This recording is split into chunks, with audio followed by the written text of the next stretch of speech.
একজন কোচের আসলে কাজ কি? একজন কোচের মূল কাজ হচ্ছে একজন খেলোয়াড়ের যে সীমাবদ্ধতা আছে সেই সীমাবদ্ধতা থেকে তাকে বের করে নিয়ে আসা। খুব অবভিয়াস একটা ব্যাপার।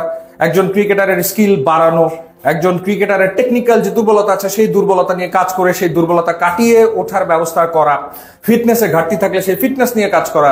টিম ম্যানেজমেন্টের কাজ কি? টিম ম্যানেজমেন্টের কাজ হচ্ছে দলটাকে গুছিয়ে রাখা এবং ডেফিনেটলি গেম প্ল্যান করা, অপোনেন্ট নিয়ে রিসার্চ করা, প্লেয়ারদের ভেতরে গেম অ্যাওয়ারনেস তৈরি করা এবং মোট কথা হলো রেজাল্ট বের করে আনা।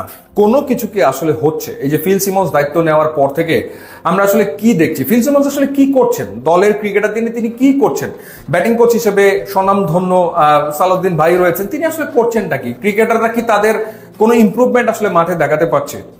যে যে দুর্বলতা নিয়ে ন্যাশনাল টিমে এসছে তার সেই দুর্বলতা তো রয়েই গেছে। তানজিদ হাসান তামিম শর্ট বল খেলতে গেলে উইকেট থ্রো করে দিয়ে চলে আসে, সেখানে তো ইমপ্রুভমেন্ট আসলে আমরা দেখছি না।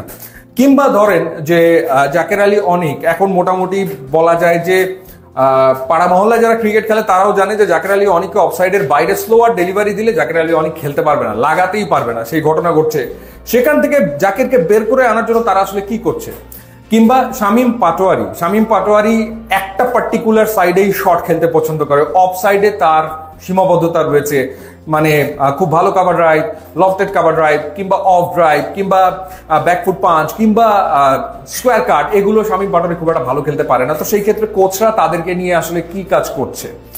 ইনফ্যাক্ট মানে আমাদের টিম ম্যানেজমেন্টের অবস্থাটা কিরকম সেটা আপনি দেখুন যে নুরুল হাসান সোহান একাদশে থাকার পরেও জাকের আলী অনেক আসলে উইকেট কিপিং করে, নুরুল হাসান সোহান কিপিং করে না।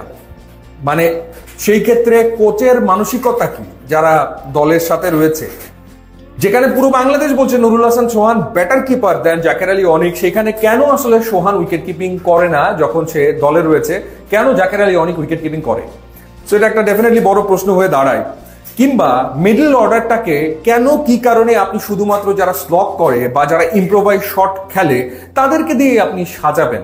তাওহিদ হৃদয় কিংবা জাকের আলী অনিক, নুরুল হাসান সোহান, শামীম পাটোয়ারি, তারা তো কেউ আসলে প্রপার মিডল অর্ডার ব্যাটার হিসেবে নিজেদেরকে স্ট্যাবলিশ করতে পারছে না। তো সেই ক্ষেত্রে আসলে টিম ম্যানেজমেন্ট তাদেরকে নিয়ে কি প্ল্যানটা করে, বা কেন, কি কারণে মোহাম্মদ সাইফুদ্দিনকে তাকে টি-20 একাদশে নেওয়া হলো, তাকে আসলে কয়টা ম্যাচ সুযোগ দেওয়া হলো, কেনই বা সে আসলে দল থেকে বাদ পড়লো? সেই প্রশ্নটা ডেফিনেটলি উঠতেই পারে। বা কার কথা বলবো, সাপোজ সৌম্য সরকার আফগানিস্তানের বিপক্ষে টি-20 সিরিজে তাকে দলে ডাকা হলো, সে ভিসার কারণে যেতে পারলো না। পরবর্তী সময় ওয়েস্ট ইন্ডিজের বিপক্ষে ওয়ানডে খেললো, আবার টি-20-তে নেই। তাহলে সামগ্রিকভাবে আসলে টিম ম্যানেজমেন্ট তারা আসলে কি প্ল্যান করে, কোন প্ল্যানে তারা আসলে দলটাকে খেলায়? কখনো কখনো দেখবেন তাসকিনকে একটা ম্যাচ খেলায়, মোস্তাফিজকে একটা ম্যাচ খেলায়, কখনো দুইজনকে রেস্ট দেয়, ওয়ার্কলোড ম্যানেজমেন্ট। কিন্তু টি-20 ম্যাচ খেলতে গেলে ওয়ার্কলোড ম্যানেজমেন্টের প্রশ্ন আসবে কেন? মাত্র 4 ওভার বল করতে হয়, সেখানে ওয়ার্কলোড ম্যানেজমেন্টের বিষয় আসে কোত্থেকে? মানে এতটুকু তো ডেফিনেটলি ন্যাশনাল টিমের একজন ক্রিকেটার করতেই পারে বা সেই ফিটনেসটা থাকে। তো সেখানে আমরা দেখি যে টি-20 তো এক ম্যাচে তাসকিন খেলে, তারপরের ম্যাচে রেস্ট, আর এক ম্যাচে মুস্তাফিজ খেলে, তারপরে তাকে রেস্ট দেওয়ার যে প্রবণতা কিছুদিন ধরে আমরা দেখছি, সেটাই বা আসলে কি ধরনের পরিকল্পনার বাস্তবায়ন? সামগ্রিকভাবে আমরা আমাদের কোচদের কাছ থেকে না ব্যাটিং এ কোনো ইমপ্রুভমেন্ট পেয়েছি, না আমরা গেম অ্যাওয়ারনেসে ক্রিকেটারদের ইমপ্রুভমেন্ট দেখেছি, না আমরা অপোনেন্ট নিয়ে খুব ভালো রিড করে সেটার বাস্তবায়ন করতে পেরেছি, না আমাদের কোনো প্ল্যান ছিল, অর্থাৎ রাশিদ খানকে কিভাবে ফেস করতে হয়, কিংবা শাহিন আফ্রিদিকে কিভাবে খেলতে হবে, কিংবা কুলদীপ যাদব বা জসপ্রীত বুমরাহকে খেলার ক্ষেত্রে করণীয় কি হতে পারে, সেসব নিয়ে খুব যে ভালো পরিকল্পনা আমাদের টিম ম্যানেজমেন্ট করতে পেরেছে বা কোচরা স্কিল ডেভেলপমেন্টে কাজ করতে পেরেছে, সেটা আসলে আমরা দেখি না।